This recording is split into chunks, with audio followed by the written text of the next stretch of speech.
ایسی بہت چیزیں یعنی بدھ کو ایجاد کیا شیطان نے.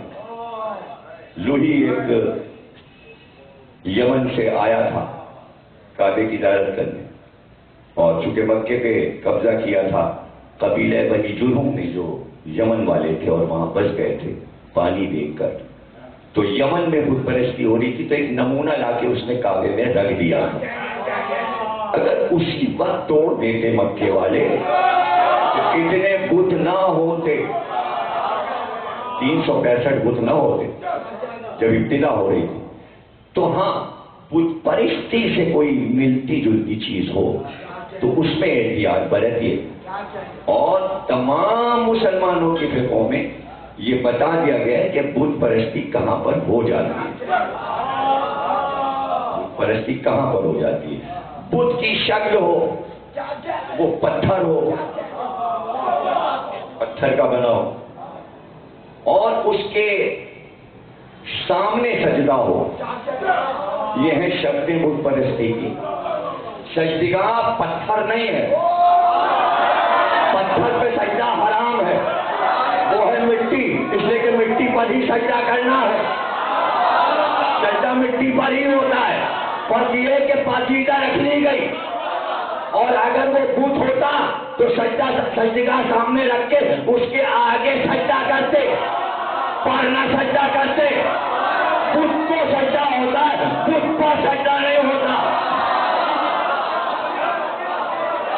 سجدگاہ بت پرستی نہیں. یہی تو باریکیاں ہیں، یہ سمجھنا ضروری ہے کہ آپ سمجھ لیں کہ شرک نہیں ہو رہا، بہکائے گا شیطان.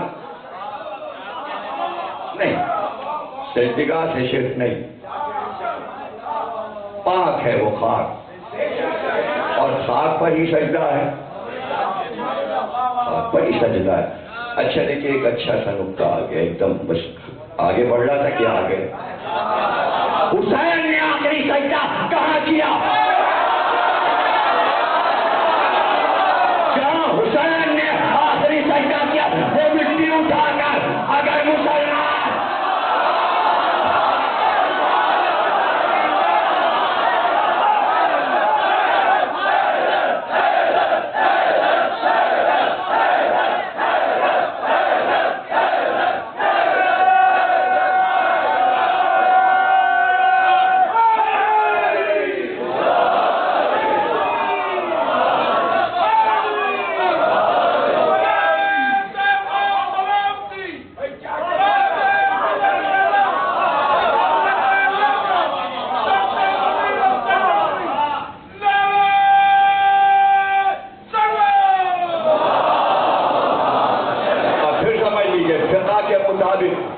شریعت اسلامی کے مطابق ذوالجناح بت نہیں ہے. دیکھیں بت پرستی ذوالجناح کی کب ہوگی؟ جب آپ مٹی کا ذوالجناح بنائیں، لکڑی کا ذوالجناح بنائیں، چاندی کا بنائیں، سونے، اب ہو جائے گی بت پرستی. اس لیے کہ آپ نے مجسمہ بنایا. مجسمہ حرام ہے اسلام میں. گھوڑا زیرو ہے، زیرو سے بت پرستی نہیں ہوتی. بت کہتے ہیں بے جان کو، گھوڑا جاندار ہے.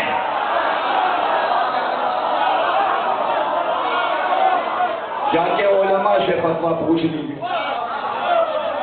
پرانے علماء کا فتویٰ ہے، آیت اللہ ہروی، آیت اللہ زنجانی سب کا فتویٰ ہے کہ چونکہ زیرو ہے اس لیے اس کو بت پرست. ہاں اگر اسی کا مجسمہ گھوڑے کا بنا کے گھر میں رکھا اب بت پرستی ہو جائے گی. آپ بیچارے فوجوں کو پتہ نہیں تھا، پاکستان بننے سے پہلے مٹی کا ذوالجناح بنایا ہوا تھا انہوں نے، وہ کھانا گھر میں اب تک رکھا ہوا ہے. اب جب آئے یہاں پر مہاجرین، پہلا جلوس نکلا تو سچ مچ کا ذوالجناح لایا.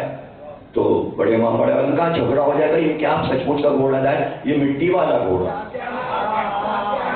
تو اب وہ مٹی والا گھوڑا جب علماء نے سمجھایا کہ یہ صحیح نہیں ہے، تو وہ ہے تو وہاں موجود، تو ٹرالی پر ہے، پلیے لگے ہوئے ہیں، اور وہ ایک جگہ بنا دی، اس کے اندر جھانک کے دروازے میں دیکھ لیجیے رکھا ہوا ہے، لیکن اب وہ نکلتا نہیں، نکلتا نہیں، اس لیے آپ دیکھیں چونکہ وہ شکل ہے، سب چیزیں لکڑی کی بنائی،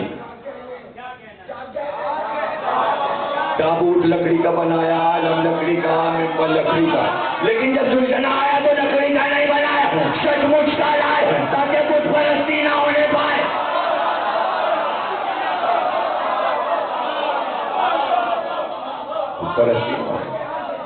اور مجھے سے بہت اس پہ پڑھ چکا، پریشانی نہ ہو ان چیزوں میں، یہ شرک نہیں ہے، اسے دماغ سے نکال دیجیے، یہ مشرکانہ چیزیں نہیں، یہ توحید کی نشانیاں ہیں، ان کے ذریعے توحید تک پہنچا جاتا ہے کہ اصل توحید کیا ہے، اصل توحید کیا ہے۔ یہ بات سمجھنے کی ہے کہ شرک کہاں پر ہو جائے گا، کہاں پر ہو رہا ہے۔ جو سب سے بڑا شرک تھا جسے علی نے دعائے صنمی قریش میں بتایا، صنم کے معنی سمجھے، صنم کہتے ہیں بت کو، علی نے بتایا قریش نے اپنے بت بنائے تھے، اپنے بت بنائے تھے، توحید سے ہٹانے کے لیے امت کو بت بنائے تھے۔ مطالب الابرار میں دعا موجود ہے، پڑھ کر دیکھیے کہ بت بنے۔ اب اسی کو اللہ نے پہلے کہہ دیا تھا، اسلام شروع کر رہے ہو تو کہو لا الہ، کوئی اور الہ نہیں ہے، کوئی اور الہ نہیں، کلمہ پڑھ کر پھر بت بنائے۔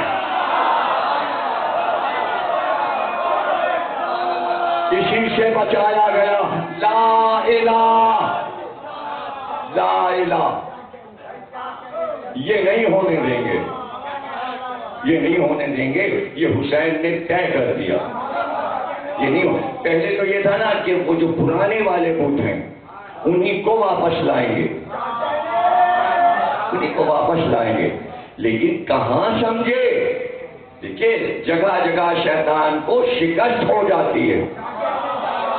اس نے جواب دیا انی جاعل فی الارض خلیفہ کا، کہ تو آدم کو زمین کا مالک بنا رہا ہے، ہم اپنے نمائندوں سے یہ زمین قبضے میں لے کر تیرے نمائندوں کا مقابلہ کریں گے۔ اور پورا قرآن پڑھ لیجئے، جہاں جہاں شیطان نے دعوے کیے ہیں اللہ کے سامنے، یہی کہا ہے ہم دنیا کو رنگین بنا کر اولاد آدم کے سامنے پیش کریں گے، دیکھتے ہیں کیسے یہ بندے تیرے رہتے ہیں، ہم سب کو بہکا لیں گے، سب ہمارے ہو جائیں گے۔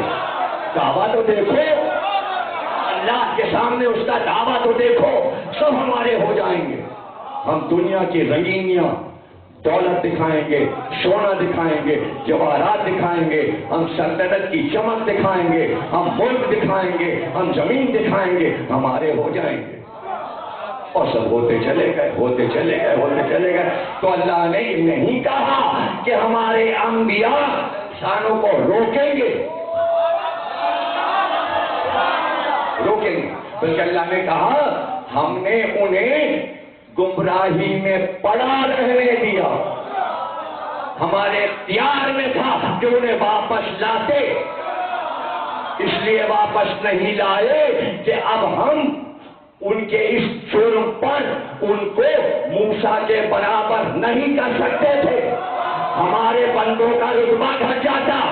اب جو مشرک ہو گئے اسلام میں ان کو اللہ واپس نہیں لائے گا، گمراہی میں ڈال دے گا، اس لیے کہ جو پکا ایمان رکھتے ان کا رتبہ بلند ہو جائے۔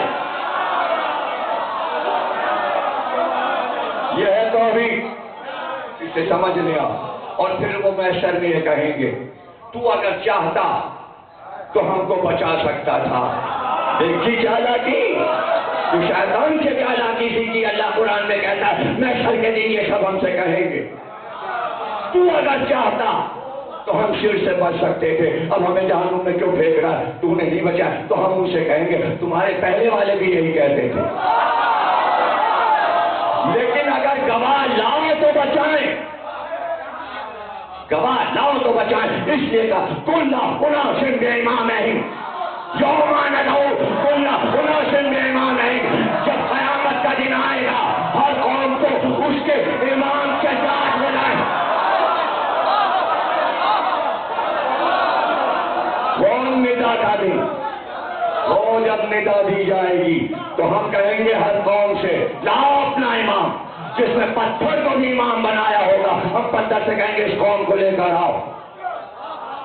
اب سمجھے حدیث اس لیے ہے کہ ایک لمحے کے لیے بھی اگر کسی نے اپنے زمانے کے امام کو نہیں پہچانا تو جاہلیت کی موت مر گیا. ارے تم خوش نصیب ہو کہ 11 کو مان کر 12 کو مان رہے ہو.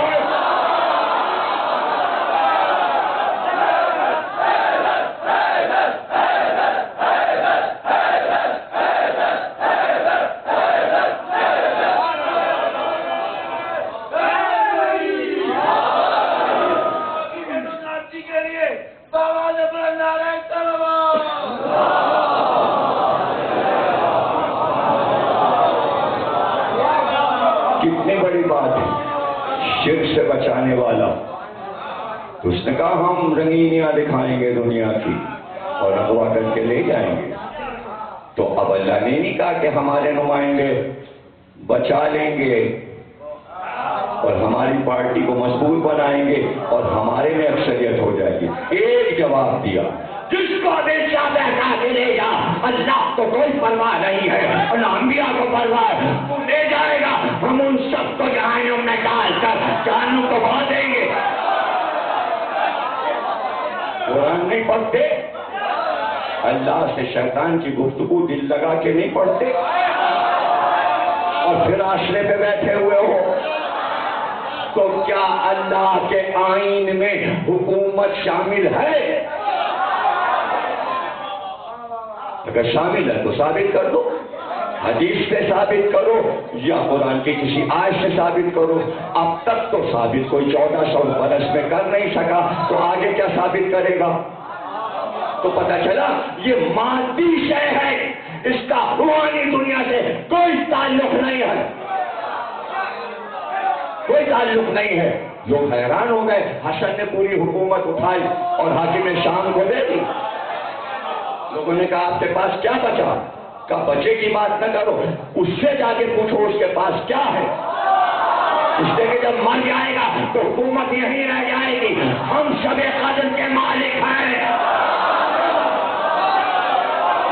یہ ہے اللہ سے رشتہ, یہ ہے اولی نام, یہ ہے صاحب امر, تقدیروں کے مالک ہم ہیں.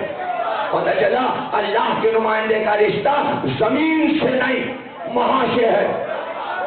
زمین سے اتنا ہی رشتہ ہے, اس لیے انسانی پیکر میں بھیجا گیا. لیکن وہ جس زمین پہ رہتا ہے اسے اتنی نورانی بنا دیتا ہے کہ عرش بھی شرمندہ ہو جاتا ہے. عرش بھی شرمندہ ہو جاتا ہے اور عرش والوں کو کہنا پڑتا ہے کہ 2 ہی زمینیں ہیں جن میں معلّہ ہے, یا عرش معلّہ ہے یا کربلا معلّہ. عرش معلّہ, کربلا معلّہ. تو یہ ساری چیزیں توحید کو سمجھا رہی اور آپ گھبرا رہے, پریشان ہو رہے اور کچھ اپنے بھی پریشان ہو بھی پریشان. اور اگر ذاتی دشمنی ہے تو ذاتی دشمنی یہاں رکھیے, ہم سے کیجئے یا ہمارے جیسوں سے کیجئے. چونکہ ہم علی کے فضائل پڑھ رہے ہیں تو آپ تنقید اس پہ کر رہے ہیں جو محض پڑھا جا رہا ہے. تو اس نے تو کہا ہے ہم طرح طرح سے بہکائیں گے, کہاں سے آئیں گے, پیچھے سے آئیں گے, سامنے سے آئیں گے اور ہمیں اغوا کر کے لے جائیں گے. اور اغوا کر کے لے جائیں گے. اور شہزادی نے خطبہ بدر میں پڑھ دیا, اس نے پردے سے آواز دی, تم اس کے پیچھے چلے, وہ آگے چلا, کارواں پیچھے چلا. اب اس کارواں کو لے جاؤ قیامت تک, وہ آگے جا رہا ہے, کارواں پیچھے پیچھے جا. اب کس کو اس کارواں میں شریک ہونا ہے جائے. کسی نے پہچان بی بی نے بتا دی کہ کارواں میں وہ سب چلے جائیں گے جو اس کی آواز پہ جائیں گے, بچیں گے وہ جو ہمارے فاشیا جا کے بیٹھ کے روئیں گے.